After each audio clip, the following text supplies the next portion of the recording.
Hi folks, welcome to Code and Concrete, where we share the latest trends and the stories of trailblazers in the built environment. I'm your host, Matthew Schneider, the CEO at Building Inc. Joining me today is Lauren Brychell. She's an accomplished entrepreneur and investor relations expert with extensive experience in capital raising and commercial real estate investing. Over the course of her career, Lauren has successfully raised more than $75 million for diverse real estate ventures, showcasing her expertise in building strategic partnerships and driving investor success. Lauren, we first met at the Hawaii Self-Storage Unconference, which was fantastic. Why don't we pick up the conversation there? How did you get out to that unconference? And thanks for being on the show, by the way. Absolutely. Thank you for having me. Gosh, so I was thrilled to come back to that conference for the second or third time. Tron asked me to speak again on just that exact topic of raising capital, investor relations, because that is something that most every business, especially in the storage and commercial real estate space, needs. Is everyone always needs more investors and more capital. So right. I was lucky enough to come back and speak on that topic. Yeah, Tron was on an earlier episode of the show, and he was talking about self-storage, some inside hints and tricks to, finding the best location and how to market. So he's also talking about marketing. And I'm sure there's a lot of overlap between marketing methodologies and raising capital, because at the end of the day, it's all about how do you capture the attention of investors with your deal, win them over, win their confidence, and then ultimately close them. So I love that. And I've been in the capital raising scene. I have to say it's like the worst thing ever. I despise it. I think a lot of people do. And it's always good to have experts like you who know how to work through it, work the workflows, navigate people's emotions, their pushback, their objections to deals. So Let's start there, because it all starts with a conversation with someone. Hey, I want you to invest in this project. What are people getting wrong when they're having those investor conversations, and what should they be focusing on instead? Yeah, great question. So I think there's a couple things that go wrong. Is one, the folks that are looking for the capital are forgetting that they are building relationships with these investors. It's not a transaction. You're not selling a used car. You are building relationship and building trust with these investors so that they're placing their hard-earned capital in your hands, and they are believing in you to take this project and this pro forma that you've put in front of them to completion and beyond and actually hit those projections. And so I think the biggest mistake that people make is not remembering that. This should be a long-term relationship like with a friend. Your relationship and the trust that you're building comes first. Second thing people get wrong is they pitch too early. They almost look desperate. They're almost asking for the capital when really they should be learning about the investor, what their goals are, why they're looking to invest, learning more about their experience, and tailoring the conversation that way, because they lose a lot of people when they pitch a deal right off the bat on the first conversation, even on that second conversation. And so taking a step back, taking it slow, making sure you're not coming across desperate is, really important. And then, after that, I would say changing the mindset from asking for capital to presenting an opportunity that's going to help someone or change their financial outlook. That's a big one that a lot of people have to overcome. Is you're not asking for the capital. You are helping them with an opportunity that could help them down the future for whatever their goals are. And with that, it's hard for people to sometimes overcome that. Like, gosh, I don't want to ask my friends and family for capital, especially when they're getting started, because it's awkward, it's uncomfortable. But helping or changing that mindset really does help with, no, we're not asking. It's not an awkward conversation. You're investing in this because you believe in it and you're passionate about it and you're good at it. So invite them in to also take a part of this great opportunity. Right, absolutely. If you believe in what you're doing and you're presenting them a legitimate deal, you should have utmost confidence in bringing it to them. It should be exciting that you can generate a return together instead of just, hey, I need your money, right? That sounds like it's not going to work out. And that perspective, how you poise that offer to them is everything. Now, I'm curious about getting into the conversation and how quickly you want to do that, because some people say, cut the fat, let's get to the chase. You want my money. I'm an investor. Just ask me straightforward. Don't try to pretend to be my friend and, ask all these leading questions. And then there's the curveball. Hey, by the way, I need $100,000. Right. How do you balance like being transparent and honest while also building a relationship with investors? Sure. Great point. I think it's, having that fine balance of listening to them and their needs and everything else with also giving them the proper information to make those informed investment decisions. I also think a big piece that plays into this is who your investors are, right? If they are a first-time investor investing their first 50K, a relationship's going to go really farther because they're going to want to be they're going to be really investing in that person versus the deal because they don't know any better, right? They're going to go off of the feeling and the gut feeling that they get. And so that matters. If you're investing with a family office, that relationship is going to come first because if you pitch a family office on the first phone call, they're never going to talk to you again, right?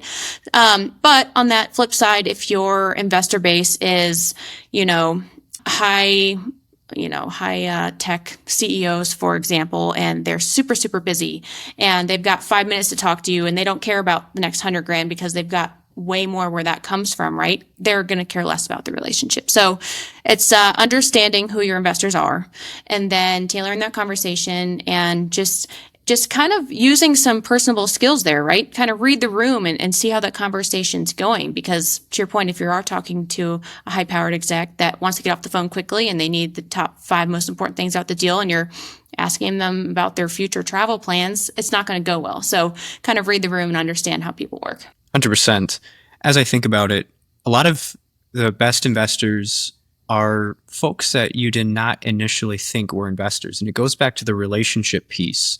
They say that the best time to plant a tree was 10 years ago. And it's a similar thing with investments. You can call upon relationships that you've had for 10 years. And I want to ask, how do you really develop that long-term trust with people to the point where eventually they would have the confidence to invest something with you financially?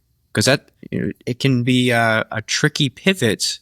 Here's my spouse, here's a best friend, here's a colleague, but now I have a financial responsibility to act and grow their capital. What's a good way to make that transition and maintain that trust? Yeah, good question.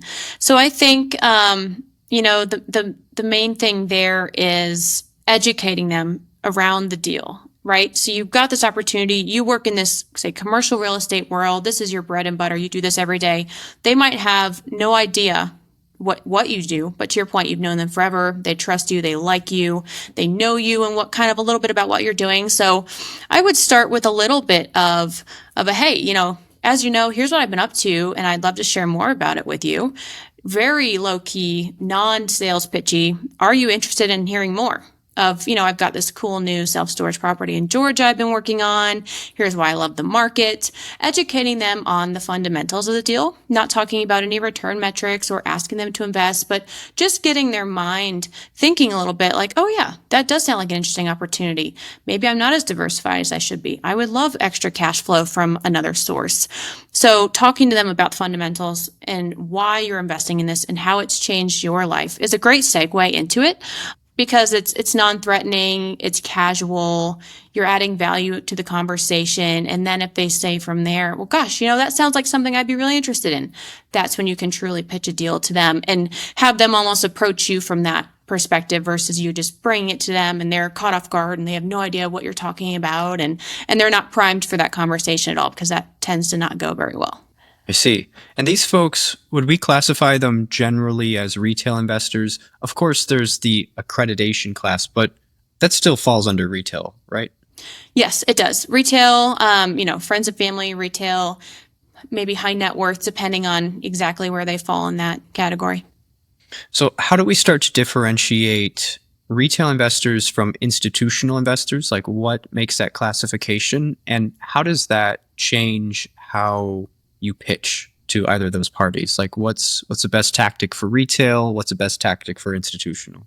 Sure. So I would say that retail is going to be a lot more emotion, relationship focused than an institutional investor would be. Institutional investors are going to be very large scale investors, maybe a $3 to $7 million average check size on the low end.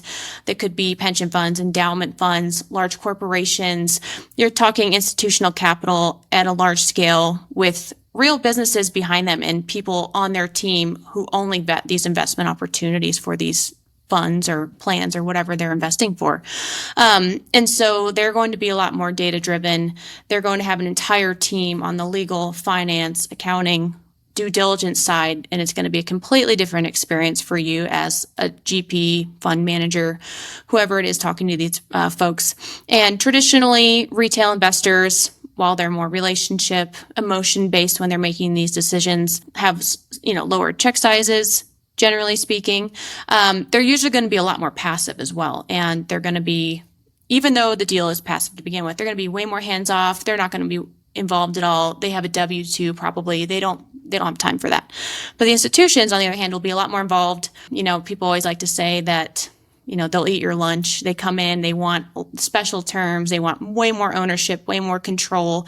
They're not as much of a passive partner, but they do bring a larger check size. And so there's pros and cons. And just depending what you as a firm want to do, right? If you want a lot, of retail investors, smaller check sizes, but less involved, or do you want a couple of institutional partners who are much more involved and much more controlling? It's just kind of a personal preference there.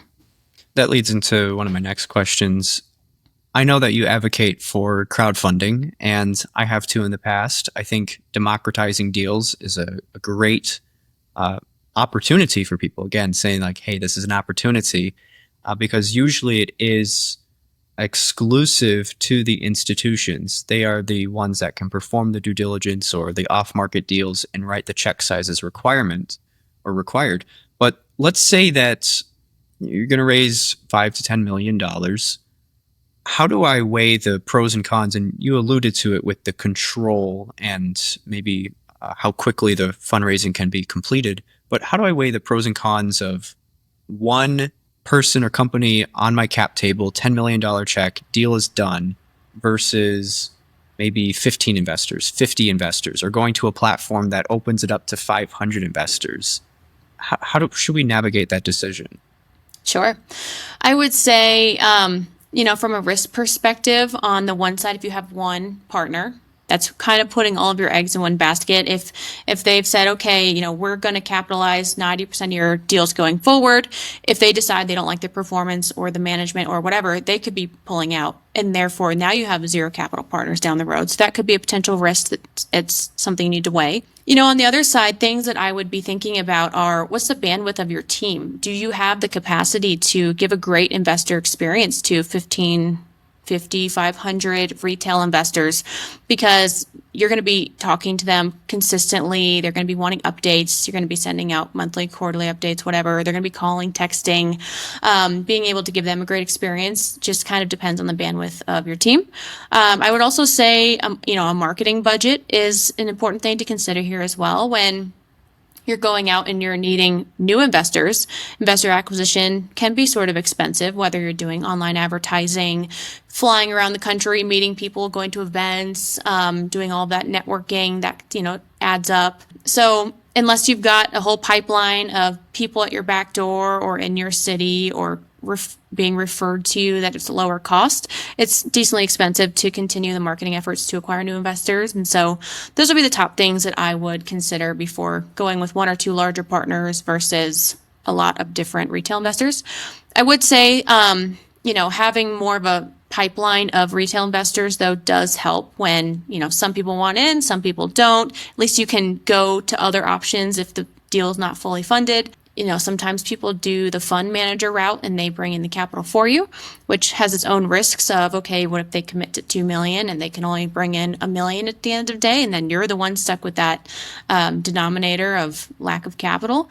So there's a couple different ways to look at it, just depending on, again, bandwidth, budget, interests, all those things. Just out of curiosity, how did you first get into the crowdfunding scene? What caught your attention about that?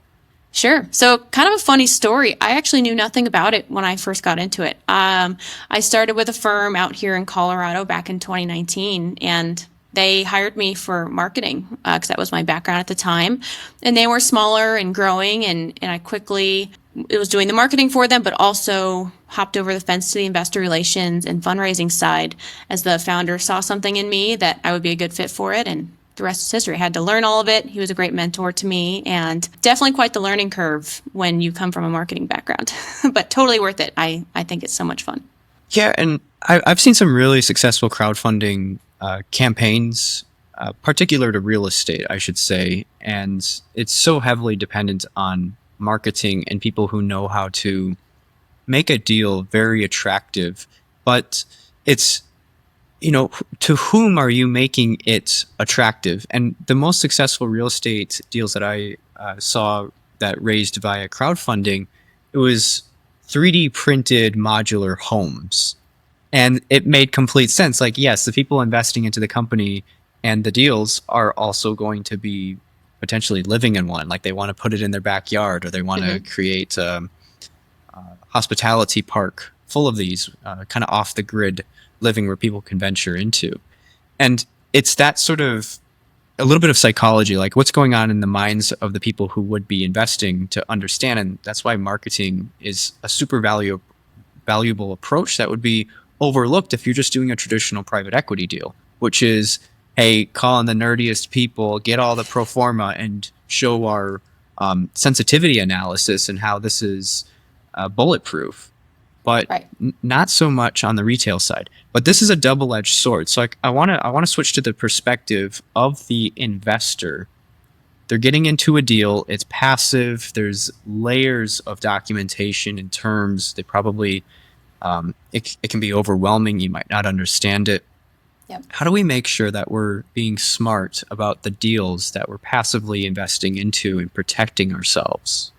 Yeah, that's a great question. Thankfully, these days there are a lot of great resources for limited partners to go to and learn and network with other LPs and learn a little bit more about how to properly do the due diligence on these firms. Because even as a couple of years ago, it was much harder, and people found themselves in sticky situations because they didn't know the questions to ask or the things to look for, to your point.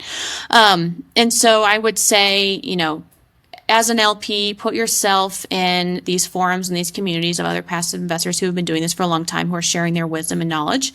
Red flags to look for, with Passive Pockets and forums like that. Those are great resources for people who are just starting out. I would say, attending local meetups and events in your area is also a great way to build a community of investors, again, to learn from them and to pitch ideas to them. AI is actually a great tool nowadays as well to upload a PPM or an operating agreement or whatever it is into, say ChatGPT. Ask it what the potential risks are that it sees.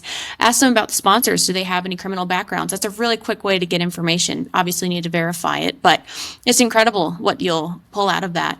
And so, asking, say, for example, what are the risks? What are the questions that I should be asking the sponsor? Take those out and then take the most important ones back and say, hey, what are the answers to these questions? I'd like to know. So I think that's an easy way, if you're really brand new to it, to start learning and asking some better questions. But, with YouTube and all these other resources, it's easier to learn on, okay, how do you properly read an underwriting file? What are the red flags to look for? What's a sensitivity analysis? What does the cap rate at the exit have to do with everything else? And how should I be looking at that? And just, seemingly simple things that we know now that people would not know when they're starting are great to go out and research and take the time to do. And last thing I'll add here is there are people out there that you can pay nowadays to do the due diligence for you. And I think you should still learn yourself and do a lot of it yourself. But if you really are brand new and you don't have any interest in learning or the time, before you invest $50,000, $100,000, it's worth it to pay $500,000 to an expert to go through it and bring these points up to you so you can finalize them and feel good about them before actually placing the capital. Should clarify, $500 to $1,000, not $500,000. Yes. Correct. Yes. That's interesting. How would you compare that role, like someone performing due diligence on your behalf, to a lead investor? Lots of deals have a lead investor, and that is like an indicator that due diligence has been performed. Like, I guess to me, I don't know why I would pay someone for due diligence. I would be looking more for someone who has skin in the game, which would be a, a lead investor. I mean, is that super common on these crowdfunded deals, or? Yes. Yes. Correct. Yes. That's interesting. How would you compare that role, like someone performing due diligence on your behalf, to a lead investor? or You anything in know, general? Yeah, it depends. On your typical syndication, where you're investing directly as an LP with the GP, a lead investor is not quite as common. If you're investing with a fund manager or someone who is doing that due diligence on your behalf and putting together special side letters for you and better terms, and you're investing with them, ideally, yes, they are the expert. I would still caution to do your own due diligence on everyone else, the fund manager, the lead sponsor, all their track record and history as well, because sometimes things can be overlooked. And so, yeah, I mean, I would always caution anyone, no matter what deal, no matter what lead sponsor, to still do some of their own due diligence. Yeah, and I don't mean to throw a jab at anyone whose responsibility is that, but it's sort of like the dilemma with consultants. If there is no accountability, it can be tough to say if this is the best advice that I'm receiving. Some folks are just doing it for the payment. Pay me the $1,000, and I'll tell you, yeah, it's okay. Whatever. You can't sue me for that, and that's where a big issue occurs. That's true. Yeah, I would say when you're looking to hire a consultant like that to do your due diligence for you, having a really good understanding of why they are qualified to be your consultant is important. So thinking about, because you can perform due diligence in the beginning, and that's the easiest part in my opinion. Then the project breaks ground, and this is where deals start to fall apart. It's where projects literally fall apart. Things can become disastrous. Next thing you know, we're underwater, the thing's being demolished, class action lawsuit, like lots of problems can arise. So for both parties, and granted, it's one-sided, it's one-way communication. Usually if you have a lot of investors, you're like, hey, take it up with the platform, or I don't have time to respond to 50 different texts every single day. But how can we be proactive with our communication? How can we ensure transparency, not just at the beginning of the deal when everything is perfect numbers in the spreadsheet, but once those things start to fall apart a little bit, or new variables are introduced? How do we prolong trust and transparency throughout the project lifecycle? Yep, great question. So I think the most important thing as a sponsor or a fund manager that you can do is put together and spend a lot of time and energy putting together consistent quality reports for your investors, whether it's monthly or quarterly, ideally monthly. That really does tell a story of the good, the bad, the ugly, right? Because that's, in theory, the best way to keep everyone at bay with what's going on, keep them feeling like they're in the loop, and you can put out the information ahead of time before you miss distributions, and then they're wondering why, right? So getting ahead of that communication, even when it's really hard to give them bad news, it's always worth it to put it out there up front and put together a detailed, report, because a high level, templatized or generic report is not really going to cut it, especially for long. And that's when you're going to start getting a ton of questions, emails, texts from investors, is when they're not feeling in the loop. They're feeling that their capital is at risk, like something's going on. That's when you start having those issues. If you're proactive with great quality communications, you're not going to have those issues. And that kind of ties back again to when you're thinking about the type of investors that you want.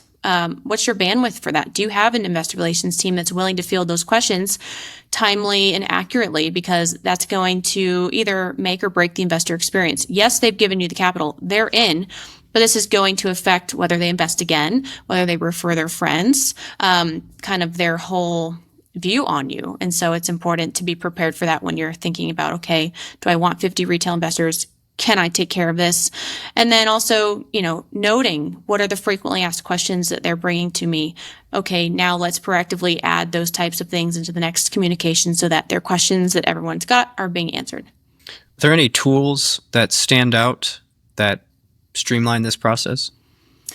There are. You can really go crazy with some custom AI tools to spit out newsletters. Usually with some custom GPTs and things, and filtering reports into them. But it's something that generally is a bit more of a manual process because it's usually a lot of different pieces of financial data and property management data and ops and all those different pieces that go into it that need to culminate those updates. And so while you can, put bits and pieces of it into AI to do for you, it really should have a human touch to it, because investors do notice when things aren't quite right, when they don't come across the screen correctly. And what are some of those items, the big red flags that investors are identifying? Like, of course, there's surface level, we're spending more than we're making, or we're behind schedule. Is there anything else that stands out that is indicative that a project is in trouble? Like, what should investors be on edge about? I think it's when either the sponsor is late on communicating after being on time for a long time. That can raise some red flags, which is something so simple, right? You usually send out your updates on the first of the month, and now you're late month after month, and that's going to put some red flags out. If your updates are more generic than usual, and you're not giving the detail as to the why or what's going on and how are you fixing it. I think, to your point, the numbers don't lie. If they don't share numbers, or if the numbers don't seem quite right, or if there's no context with the numbers. For example, okay, our expenses are higher than what we're making this month, so we're under, but they're not explaining how that's going to affect the distributions. And oh, by the way, you're not going to have distributions the next 3 months. Forgetting that why before you just cut them is important, and investors will definitely notice that. So I would say those are some of the small things. Solid. Well, we'll segue a little bit back to the sponsor side. If you're trying to reach a large number of investors, maybe you're building up a network from scratch, how do you suggest that they go about doing that? Great question. So I would start with figuring out who you want these investors in your network to be, because obviously there are a ton of different types. You could go the family office, the institutional route, the accredited investor route. But within that accredited investor, for example, there's doctors, lawyers, tech professionals. So pick 1 or 2 or 3 that really speak to you and that you resonate with, and that you like to work with. Some people really like to talk data, and so they might go for the engineer tech executive type because they also like to talk data. So, figuring out what's going to be a great match for you is an important way to start. That way you can also hone in your messaging. Okay, how do we talk to these people? What's going to be the most effective messaging for them to see us, come to us, invest with us? So once you figure those parts out, then it really is budget dependent. Do you have time to go to every single meetup in town and try to build your list at a lower cost? Yes, great. Do you have a massive marketing budget and all you want to do is online advertisements tailored to your avatar? Perfect. Then you can spend $50,000 a month if you wanted to on Meta and LinkedIn ads and build up a great Rolodex that way. So it's pretty dependent on your needs, your budget, your time, and who your avatar is. I feel like a lot of folks think that there's a secret behind the red curtain for how you acquire investor networks, but it's really quite scrappy. It's a long, drawn-out process. A few of these ways you've described, maybe it's just going to events, collecting names, getting emails, putting that into HubSpots, and a year later you've accumulated 1,500 contacts. And right. Hey, if even 5% of those invest at a decent check size, you've got a deal funded. And advertisements, that's one way. What about social media? Are you seeing that, like reaching out to people on LinkedIn, direct messaging, connecting, is that decently effective? I've heard really mixed feedback on that. Some people swear by it. Other people think it's totally crazy and way too used car salesman-esque. And so I think there is an art to it and you can do it. Again, depending on what your avatar looks like, potentially. But I think there are better ways. I think that's pretty tough. And I think a lot of investors are being hammered on LinkedIn these days. And honestly, they're kind of sick of getting a sales pitch in their inbox without knowing who the heck you are. So it works in certain cases, but others it does not. I think, becoming some sort of brand on LinkedIn, on social media is great. Putting your story out there, talking about why you're doing these deals, talking about the ups and downs, and putting a real name and story around the real estate brand or whatever you're trying to do is great. Then you kind of accumulate a following, and that's when you have a better chance of bringing in leads through social media that are more interested in a higher likelihood to convert. So I think that's great. And then I think another piece that, we didn't quite mention is just be everywhere as much as you can. Write articles, go on to podcasts. I mean, that's, a low cost, low effort thing that you can do to get your name out everywhere and get your story out. And it's a great way to start as well if you have a lower budget. My playbook has just been exposed here. It's like you're reading my mind. I mean, that's how I've been able to get checks written out to our companies or direct people towards deals, acquire new clients, and build up partnerships. It's all been a personal branding campaign online. And I do exist everywhere. It's all across LinkedIn. It's on the major streaming platforms, X, formerly Twitter, Instagram, and then in person. Maybe you don't know my online presence, but you see me in person at an event and I'm speaking. I'm holding a microphone. And a quick Google search, I'm SEO optimized. You can look up my name and you'll see pictures of me. So all of this adds a lot of credibility. And as we mentioned in the very beginning, when people are investing into a deal, a lot of it is dependent on who is behind the deal. Like, what is their track record? And maybe it's not directly real estate, but have they demonstrated themselves in other areas? Do they put their money where their mouth is? Do they execute? Do they at least have the knowledge around this subject that we're looking for? Maybe you say, I'm going to go build a data center. All right, well, who do you know? Oh, you're ex-Intel. Okay, I believe it. I think you could put together a team that follows through and makes this a success. So it's just a lot of people are on edge about putting out that much information, but there's a generational shift happening, and having an online footprint that's, one, can be discovered, and two, is clean, raises more green flags than red flags. If I am thinking about working with someone and I can't find any information on them, like if I type in their name, type in the state that they're in, nothing pops up. It's like, okay, that's interesting. Usually you get a Facebook account at least, and nothing on LinkedIn. Where'd you work? Where'd you go to school? Nothing. Oh, I just don't want to be found. Okay, well, why not? Like, what don't I know here? And how do I know that when you start telling me things that it's the truth? So there's no better receipt of performance than something like social media. 10 years ago, scroll down my timeline and you can see what I was doing, who I was shaking hands with, what was being accomplished. And in this time, in this era, super valuable tool for sure. Agreed. So before the show, you said that you were pivoting it. Before you were 100% on the crowdfund train. Now you've entered slightly new line of work. Want to tell us a little bit about that? Sure. Yep.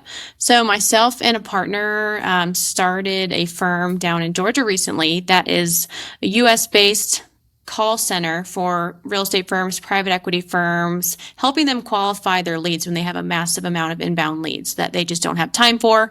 What happens is usually they don't either have a great system to track the inbound leads. They get lost. There's no great notes. They don't have time to get the adequate amount of touch points out, emails, phone calls, text messages to get them to book a call and to learn more about them and their investing goals. And so it's very simple. All we do is we qualify these leads, make sure they're accredited, make sure they're actually interested in investing. And then those hottest lead prospects, we book them on the client's calendar so that they only have to talk to maybe 10 investors a week instead of 200 or 300 like we're talking to for them. And so it really maximizes their efficiency and helps convert the capital much faster for them. So that's it. How do you determine what a hot, good lead is? Well, one, they're responsive. Two, they're actually accredited. They understand, what they're investing in. They've maybe invested before, or they're actively interested in pursuing some sort of passive investment. They ask great questions, and then that's usually the best way that we can tell that they're qualified. Of course, not a perfect science, but it tends to work out pretty well. And this is for real estate developers, asset managers who want to raise capital. That's right? Correct. Yep. So could be real estate, could be any asset class that is bringing in outside investors. Okay. So Well, that really opens up the doors, right? I mean, you could be fundraising for anything. Right. So Okay, far, so we've stuck it's mostly real estate, but yeah, okay. I mean, the opportunities are endless. So it is agnostic to industry then. Mm-hmm. Okay, good to know. Good to know. And what's the name of this firm? Currently, it's called Predictive IR. So we've only soft launched. You won't be able to find us anywhere yet. You just have to know us to get in. All right. All right. So listeners are getting some alpha. That's fun. Inside scoop. Yes. And then so is Equity Elevated still running, or is the transition happening? Nope. So that's its own separate firm that is still alive and well.